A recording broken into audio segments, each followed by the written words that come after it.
Hey everybody, it's Carlisle, Brown Mountain Blooms. It's November 17th. Haven't been on here for a while. Really haven't had a lot to show. As most of you know from this area, it's been fairly warm. We had that real cold spell, and it's been warm for well over a month now, easily.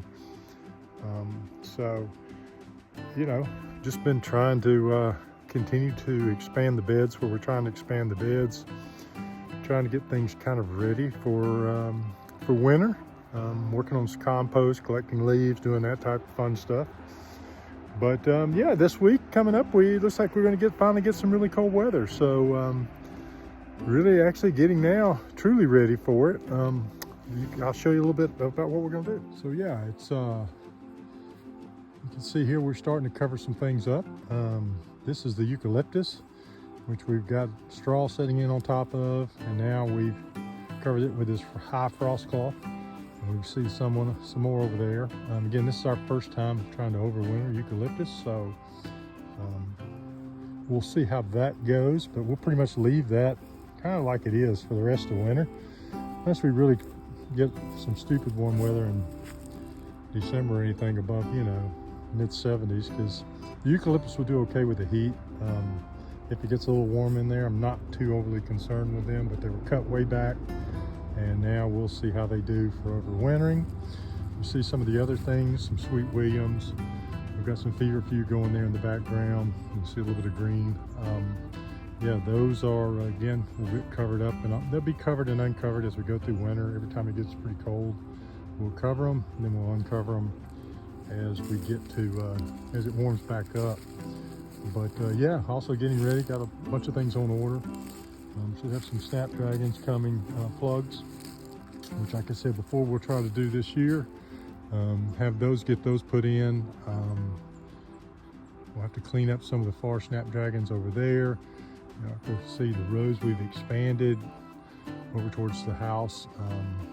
Really have trying to get close to doubling the amount of bed space I have to help us out. And just getting ready for next year. It's exciting.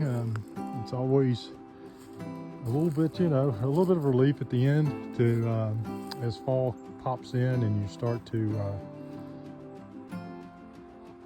to get a chance to kind of get your breather or catch a breather for the the season. But now as we start to clean up and start to get some new plants in the ground, it won't be long for I'll be starting some seeds. And hey, we're getting there. It's already started. Start getting excited for the next year. But yeah, definitely not as pretty as it is when everything's in bloom. But it is. It's the potential that's really nice. So what we have here is our Canterbury Bells, Campanellas. These are some anemones that we started. We'll finish the row with more in spring, and then the very far row there, hard to see, but that is Rudbeckia. So one of the things, if you notice, you can see the mess that is using the river cane as hoops. Will definitely save some money. It's not as pretty. You can see it's not as uniform and pretty. Also, you see some holes, some significant holes in some of this. This first layer is honestly just to keep the deer off in the winter. They will come later on, especially as food kind of gets more scarce towards winter time. They'll show up, and I'll really try to keep them off. I have an extra set of frost cloth there besides some new.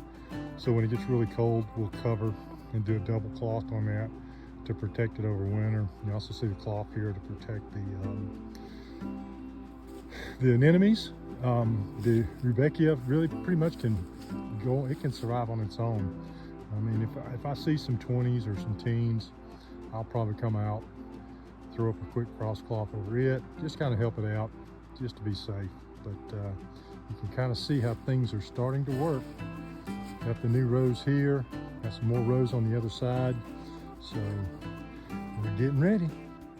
Here's something else we're trying to do. Like I said, we did some tulips in this box last year. I've just put it back together.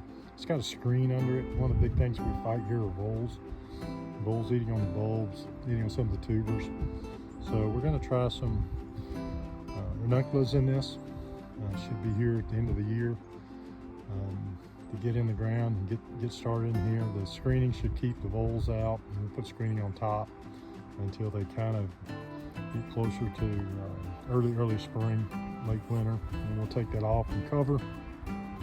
And we're going to try to do some ranunculus in this. If this is successful, then we'll make more of a permanent type bed and add more beds. I think right now I've got 700 coming, so you know, we might have some early flowers. Again, we're just trying to see what timing is, how things work.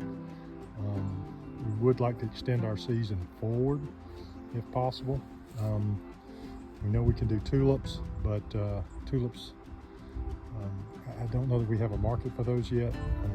We'll have to wait and see, but this will hopefully, ranunculus will get us closer to our June farmers market start, 1st of June, and then maybe even into May. We should have some flowers, and that's the plan. We have some delphinium as well, so between that, the anemones, the ranunculus, the delphiniums, hopefully we'll, maybe even some stock that we might try to grow. Hopefully we'll have some stuff we can put together at least through May. That's the goal. If we can get earlier, we'll do earlier. Let's just see what the weather does. So, like I said, cleaning up, getting things ready. It's getting exciting. Just want to put together a real quick video.